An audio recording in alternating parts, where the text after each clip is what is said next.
In our previous segment, we peeled back the layers of a national tragedy, the murders of Ján Kuciak and Martina Kusnerova. Their demise sparked a reckoning with deep-seated corruption, reaching into the upper echelons of Slovak society. A key figure emerged from the shadows, Antonino Vadala. Antonino Vadala, an Italian businessman turned Slovak resident, found himself at the epicenter of Kuciak's unfinished investigation.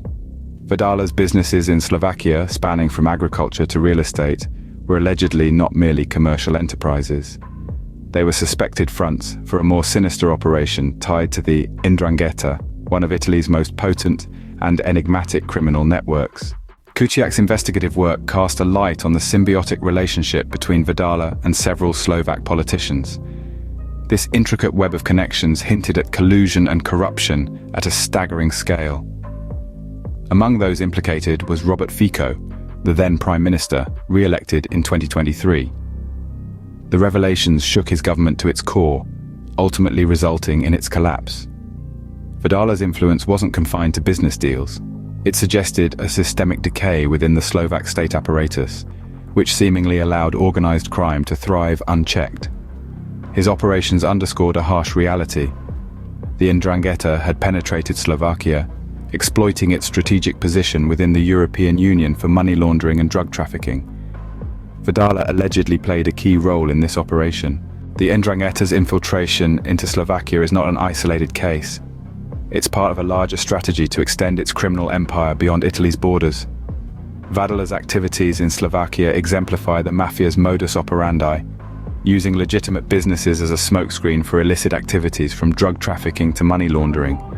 The aftermath of Kuciak's investigation and subsequent murder thrust Vadala and his alleged connections into the limelight, culminating in his arrest and scrutiny by Slovak and Italian authorities.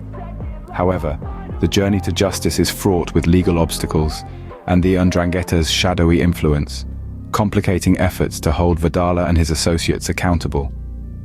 As Slovakia's judiciary wrestles with the case, questions persist about the depth of Vadala's ties to the Ndrangheta and the scope of their operations within Slovakia.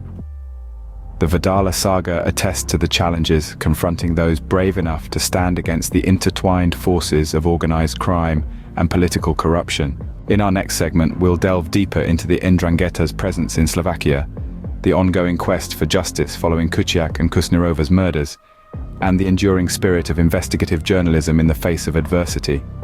The struggle against corruption and organized crime is far from over, but the legacy of Kuciak's work continues to inspire a new generation of journalists and activists dedicated to unearthing the truth. Stay tuned as Shadows Over Slovakia dives deeper into the heart of darkness, seeking light in the shadow of organized crime and corruption.